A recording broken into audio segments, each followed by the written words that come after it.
Una broke away from her dance partner and joined me. "Are you having fun?" I asked, handing her the red wine. "Not really. It's more for business than pleasure." "What, dancing with a group of handsome men? Nice job if you can get it. This older guy in the gray suit will soon want to feel your ass." I nodded at the man next to me.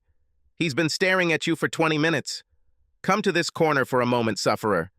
And for goodness sake, smile. You're embarrassing me." "Am I embarrassing you? Look who's talking."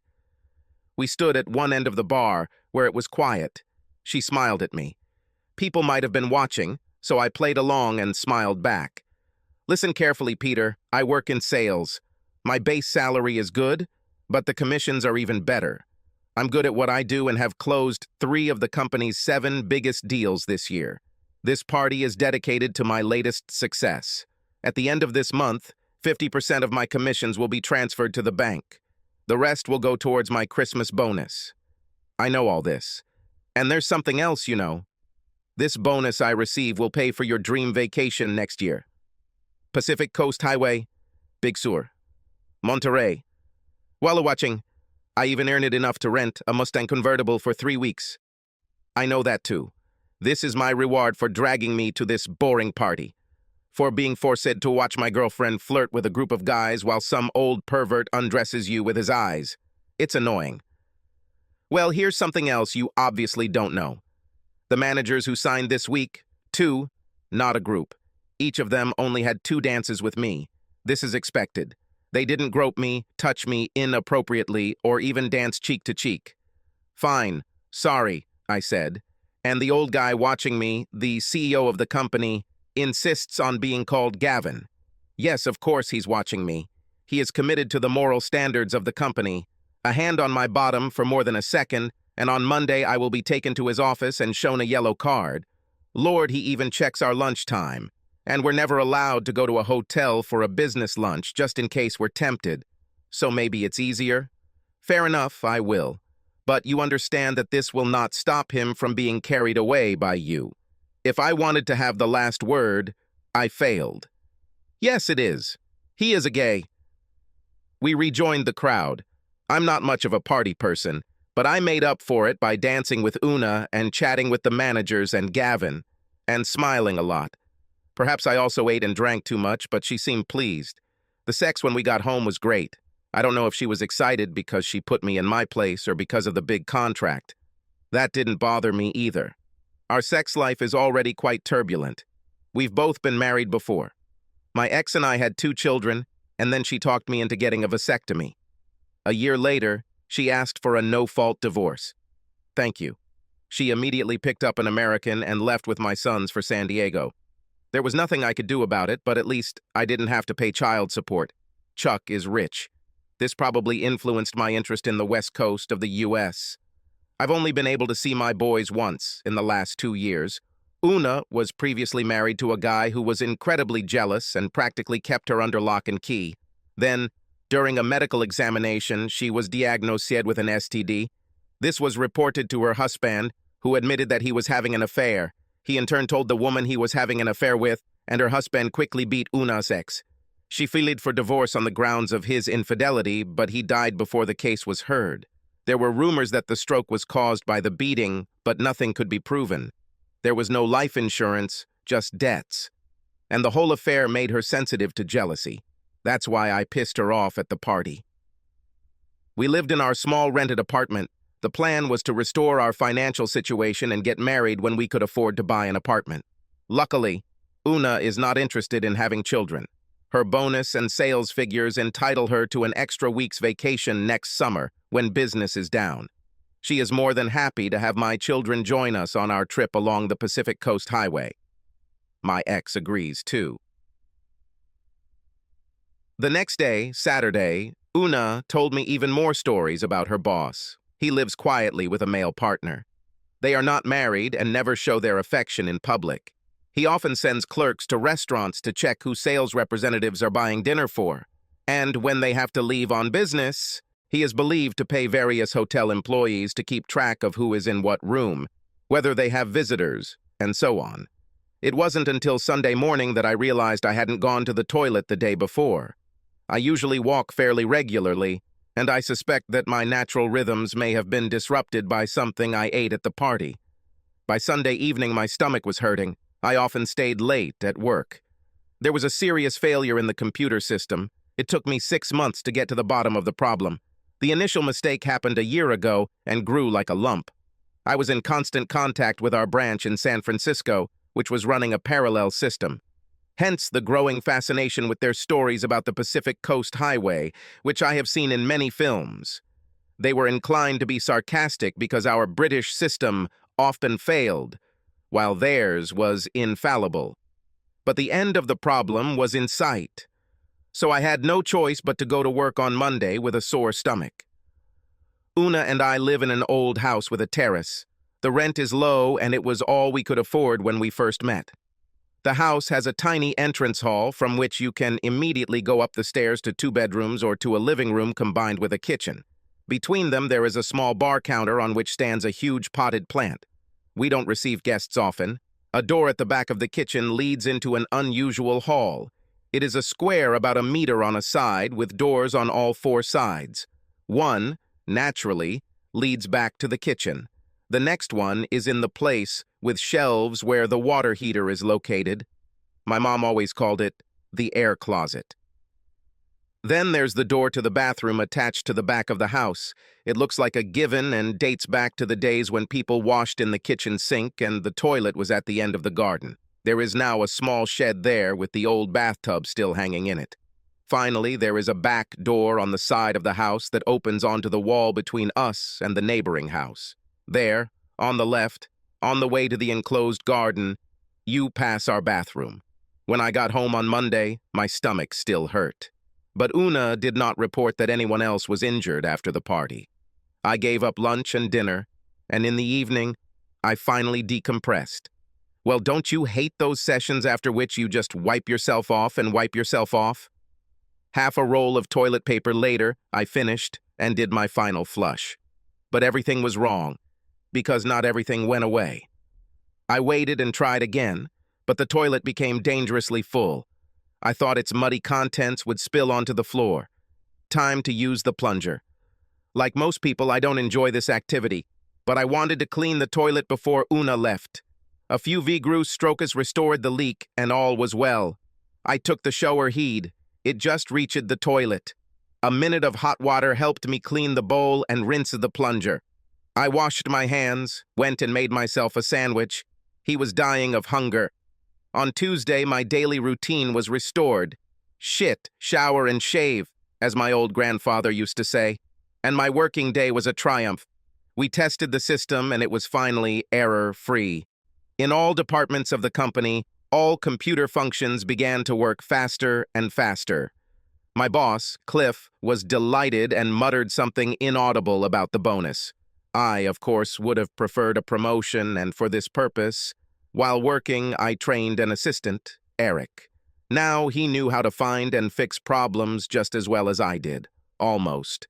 That evening, I invited Una to dinner, but he didn't mention success at work. I thought it best to wait and see if more money was on the horizon.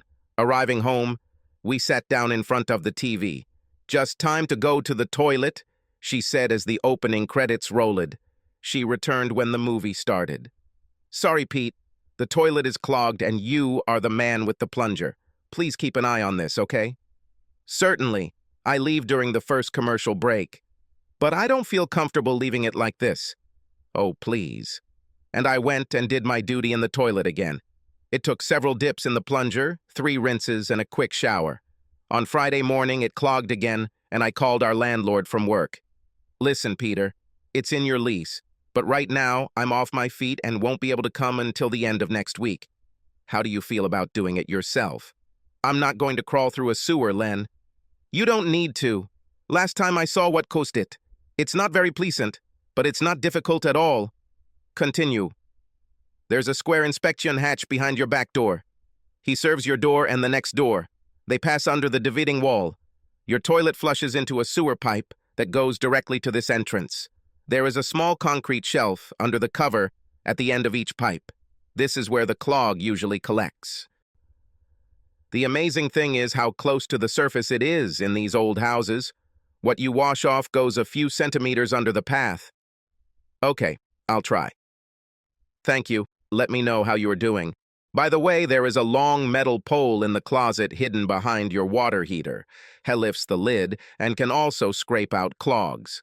The work project was completed. I got up early for once and found a pole. I stood at the back door and the square hatch came off easily. What was revealed was exactly what Len described. To the left of the square hole was a round pipe that went straight into the depths of the sewer. It created a curved shelf above and to the left where the drains from my apartment and my neighbor's apartment came out. You always imagine that the drains and sewer pipes are much lower than here. The neighbor's side was clean, but mine was clogged. As disgusting as this sight was, I considered it my duty to go get my phone and take a couple of pictures for posterity. It only took a few scratches and the shit came out quickly. In the bathroom, I flushed the toilet and came back out to see it running free. Then I filled a bucket with hot water from the shower and added half a bottle of bleach. I washed the pole and wrapped the end in a plastic bag. He could stay outside overnight to dry out. I poured the rest of the bucket straight into the toilet, flushing away the last culprits. I felt like a hero and took a shower. That same Friday night, we were just finishing dinner when my cell phone rang. Cliff was still at work and panicking. I tucked the last piece of chicken between 2 slices of bread, thinking that was where the Earl of Sandwich began. Then he kissed Una and returned to the house. It was daylight in San Francisco, and their system crashed. Eric and a few other guys were talking on the phone with America.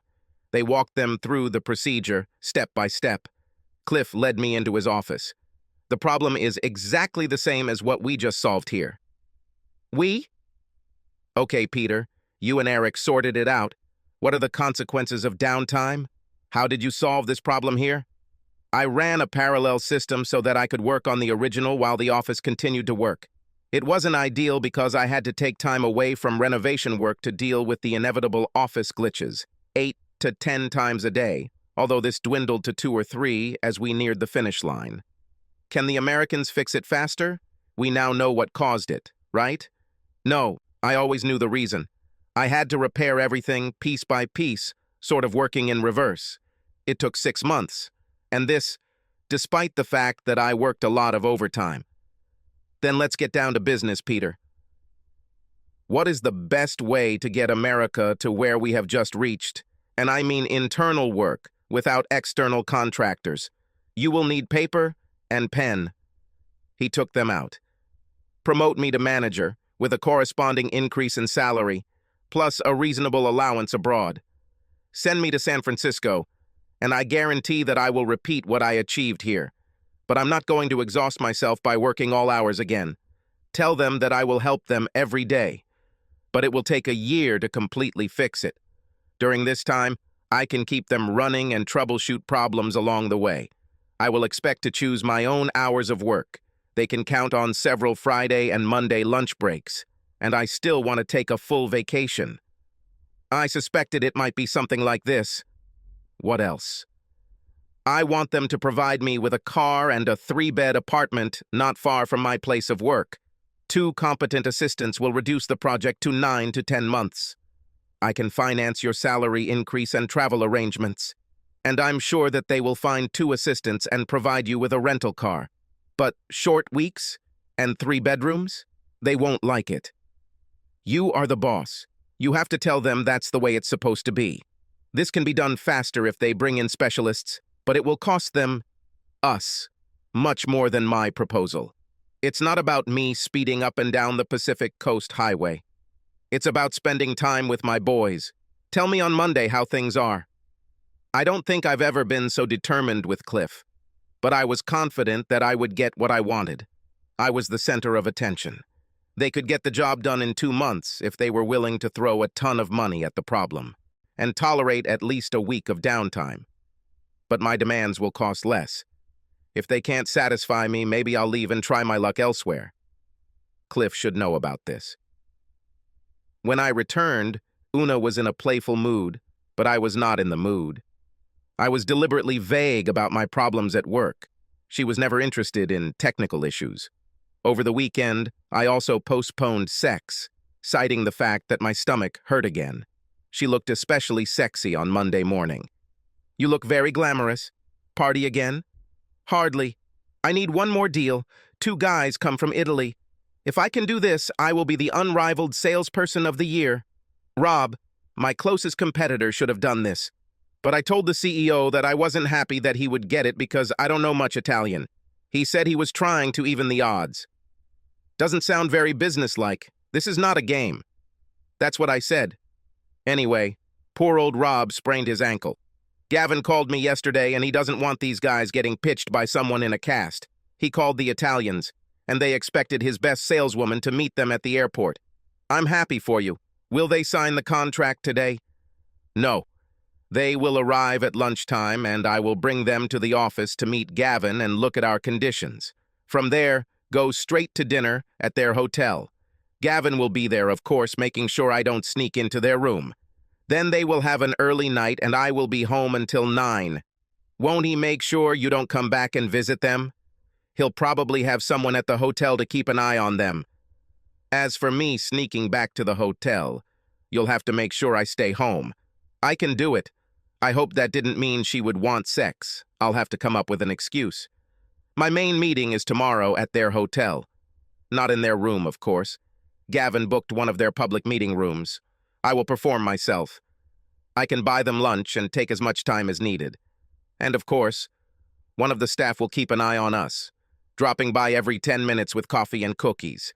Tomorrow afternoon, I will probably return home early while the Italians discuss this. The next day, our American colleagues agreed to everything I wanted.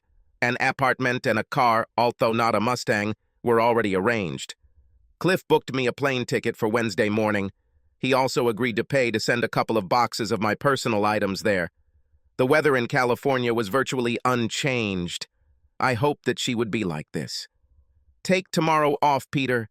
Just call on Wednesday before you head to the airport to confirm everything is going according to plan. What will Una say about this? I made it clear that all her expenses will have to be paid by you. She will stay here, earns too much money to leave. Well, good luck to you. He stood up, and we shook hands. I wondered if I would ever see him again. I was to spend a year on the edge of Silicon Valley. My skills could be useful there. I had a feeling that Cliff suspected something like that. The rest of the day was spent clearing the table and saying goodbye. I returned home early, packed all my things, and sent them on the road. I won't need a checked bag on Wednesday. Carry-on luggage will be sufficient. I called Len, confirmed that I had just paid 3 months' rent, and told him that this was my notice to move out of the house.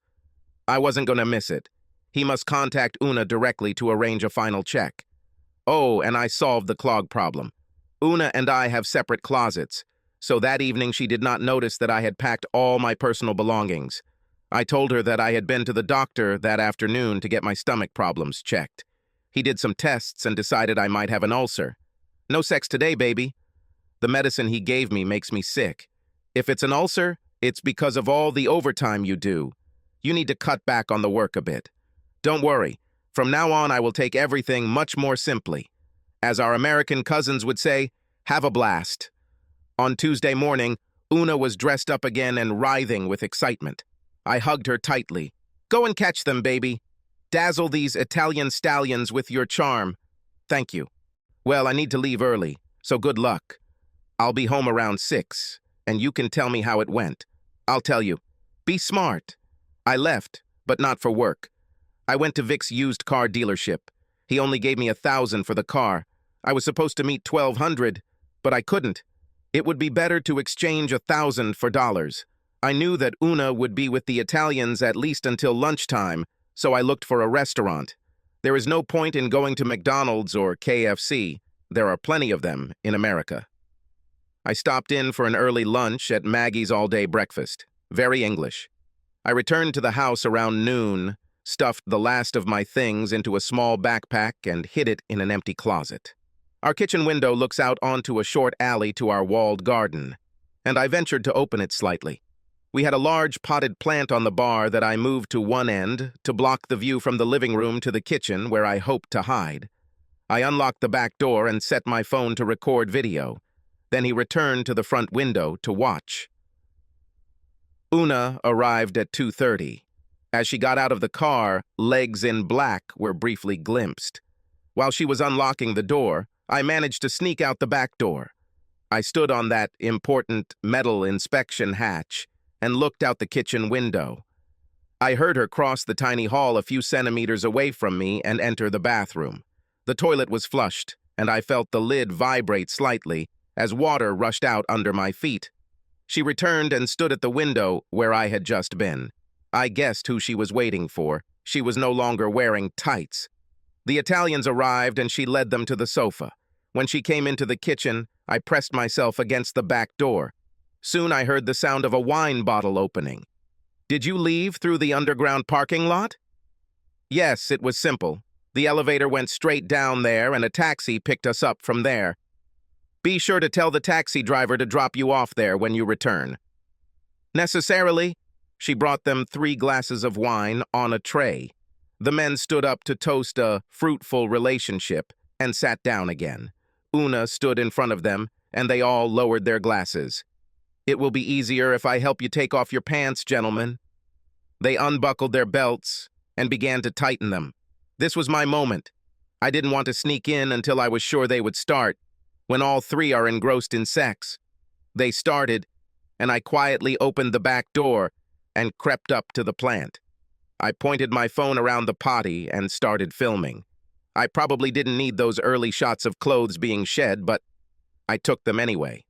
If I am discovered, I agree to anything that can be done to incriminate me. When they finished, the guys were still lying side by side on the couch, wearing only their t-shirts. Una was completely naked. They tried every position and every combination. I knew Una was good at it. I've just never watched it as a spectator before. They were already making noise, things were reaching a climax, and I moved to the other end of the bar counter and enlarged the image. It was very graphic, a threesome with all the ensuing consequences. When they finished, I slipped back into the garden, where I waited against the back wall, near the bathroom window. 5 minutes later, I heard her. As soon as I heard the toilet flush and the shower running, I returned through the back door. Ignoring Una's scattered laundry, I just managed to grab her phone. There in her contacts was the one I needed.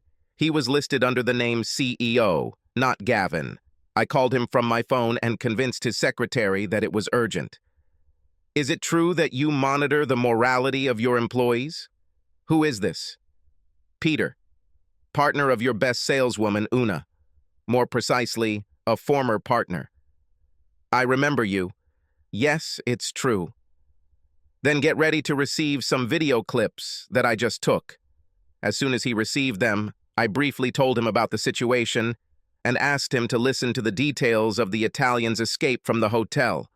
Then I briefly explained to him what my special photograph from earlier referred to. "Tell her not to come tomorrow," he said. "Sorry, buddy, it's your job. Tell her yourself. I would suggest face-to-face in front of her colleagues." I hung up and sent my first outdoor photo to Una's phone. When I came down with my backpack, she was walking into the living room, wrapped in a bath towel. Her jaw dropped. "What are you doing at home? And where are you going?" "Shut your mouth, Una. You look like a goldfish. To answer your questions, I came home to get my backpack, since I won't be here today. I'll spend the night in the same hotel where your Italian friends live. But when I get there, I'll use the front door, and not through the parking lot." Her mouth opened even more. "But why? What's happening?" "All the explanation you need is in the photo I just sent to your phone." I looked down at him lying on the couch. "Bye." I walked out the front door one last time, whistling, "California, Here I Come." Without a car, of course, I had to walk to the hotel. I didn't see any Italians that evening. I wondered if Una would show up to meet me, but there was no sign of her. Quite understandable under the circumstances. The next morning, I went to the airport. Una had a bad day ahead of her: work, bonuses, renting a house. In the taxi, I smiled and took another look at the photo I had sent her. An open inspection hatch and a blockage directly above the sewer. A lot of brown paper could be clearly seen, and half a dozen used condoms. Thanks for hanging out and listening. If you liked the story, hit that subscribe button and give us a thumbs up.